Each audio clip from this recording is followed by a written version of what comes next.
Downturns provide an ideal opportunity to rethink the way you do work within your organization. Let me give you a couple of examples. A very important process in many organizations is resource allocation across the portfolio. Now, the unfortunate reality is in many organizations, the way they make this resource allocation is to avoid hard decisions. They tend to spread resources evenly like peanut butter over all the business units in order to maintain a sense of fairness, to avoid conflict. This is a mistake in the good times. It's a disaster in bad times. And yet many companies do this. They try to spread the pain evenly over all the units, maybe asking for a 15 or 20% reduction across the board, regardless of the merit of independent units.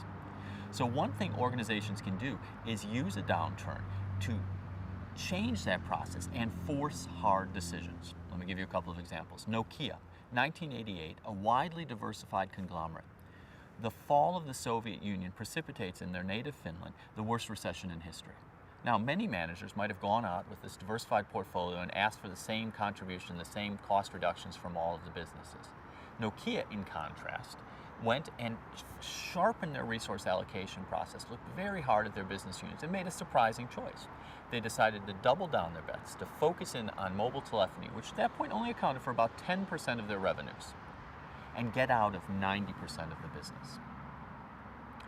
A second process that managers can improve during a downturn is the processes to manage costs. So the question every manager is asking him or herself right now is this: what should I cut? That's a good question, but it's not a great question. A great question is this: how can I cut costs now in order to ensure sustainable cost discipline even as we go into the boom, a time when costs tend to sprout like weeds? Take the example of Toyota. Everyone knows that Toyota has succeeded relative to many of its competitors through its lean production, right? A process whereby they identify and weed out waste anywhere in the organization. What fewer people know is Toyota did not put this process in place during the boom times. As a matter of fact, Toyota began lean processing in the midst of the worst recession they had seen prior to the current one, after having laid off 30% of their workforce.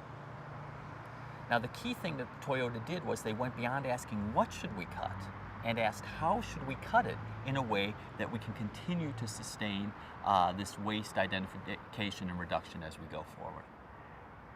A third process that managers and companies can rethink during a recession is how they get work done.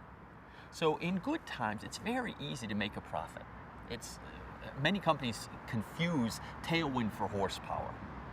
In bad times, when you're facing a headwind, however, you've really got to get the motor, the execution, the work going well in order to make forward progress. And a downturn is an ideal time to rethink that.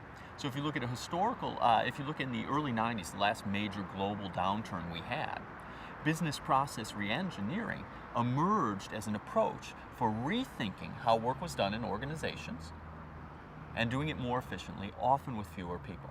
So again, a downturn provides opportunities to restructure the processes that are the engine of how your organization goes forward in a way that when the headwinds turn to tailwinds, you'll be able to pull ahead even faster than competitors.